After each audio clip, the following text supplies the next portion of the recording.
Local talk.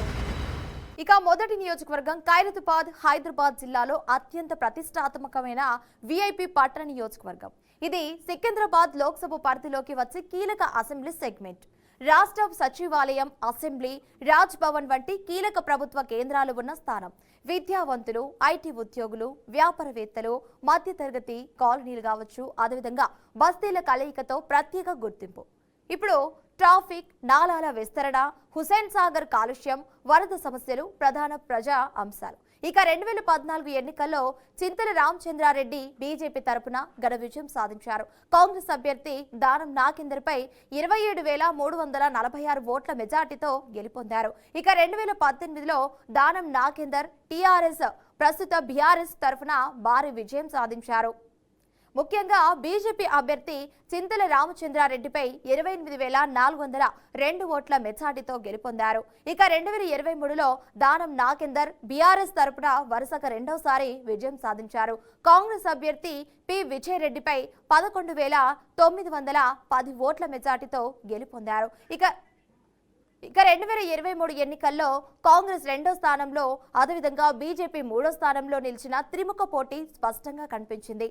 ఇక ఎన్నికల అనంతరం గులాబీ పార్టీని వీడి కాంగ్రెస్ లో చేరటంతో అధికార పార్టీకి అదనపు బలం లభించింది.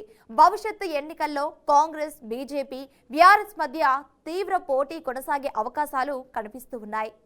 ఇక ఖైరతాబాద్ రాజకీయాలను దగ్గరగా పరిశీలిస్తే ఒక విషయం స్పష్టంగా కనిపిస్తుంది.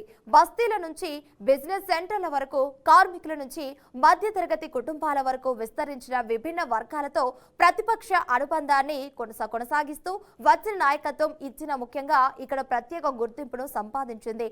అయితే మరోవైపు రాష్ట్ర రాజకీయాల్లో మారుతున్న సమీకరణాలు, కాంగ్రెస్ లో అంతర్గత పోటీ, పట్టణ సమస్యలపై పెరుగుతున్న ఒత్తిడి, బీజేపీ విస్తరణ ప్రయత్నాలు వంటి అంశాలు భవిష్యత్ రాజకీయాలకు సవాలుగా మారుతూ ఉన్నాయి. అయితే ముఖ్యంగా దానం బలంకున్న నాగేందర్ రెడ్డికున్న బలహీనత అంశాలేంటో ఇప్పుడు చూద్దాం.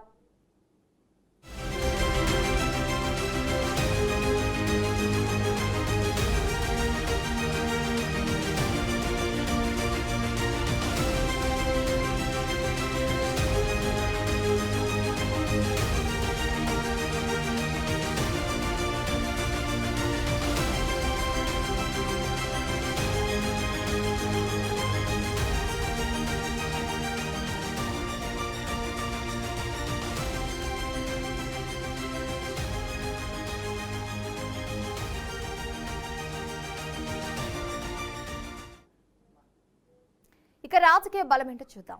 బీసీ వర్గాల బలమైన మద్దతు. హైదరాబాద్ నగర రాజకీయాల్లో బీసీ వర్గాలకు ప్రాతినిధ్యం వహించే ప్రముఖ నాయకత్వాల్లో ఒకరిగా గుర్తింపు ఉంది. మున్నూరు కాపు, ముదిరాజు, యాదవ తదితర వెనుకబడిన వర్గాల సమస్యలను తరచూ ప్రస్తావించడం ద్వారా ఈ వర్గాల్లో విశ్వాసాన్ని సంపాదించారు. సామాజిక న్యాయం, రాజకీయ ప్రాధాన్యత వంటి అంశాలపై స్పష్టమైన వైఖరి ఉండటం ముఖ్యంగా రాజకీయంగా బలాన్ని పెంచింది. ఇక కార్మిక వర్గాలతో గాఢమైన అనుబంధం. రాజకీయ ప్రస్థానం ప్రారంభ దశలో కార్మిక ఉద్యమాలతో అనుబంధం ఉండటం, ముఖ్యంగా కార్మిక వర్గాల సమస్యలపై ప్రత్యేక అవగాహన ఏర్పడింది. యూనియన్లు, చిన్న ఉద్యోగులు, కాంట్రాక్ట్ కార్మికులు ఎదుర్కొనే ఇబ్బందులపై స్పందించే నాయకత్వంగా గుర్తింపు ఉంది.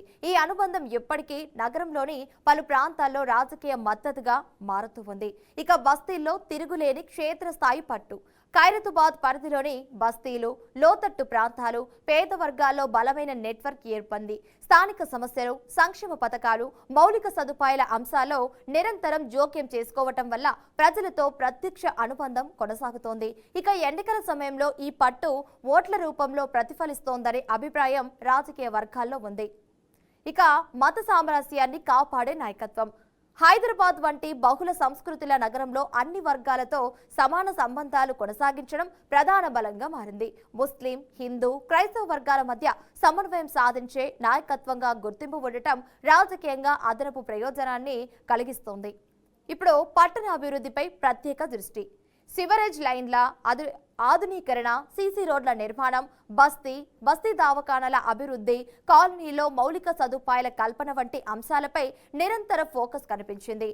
ముఖ్యంగా పట్టణ సమస్యలను ప్రభుత్వ దృష్టికి తీసుకెళ్లడంలో చురుకుదనం ప్రదర్శించడం ప్రజల్లో సానుకూల అభిప్రాయాన్ని పెంచింది.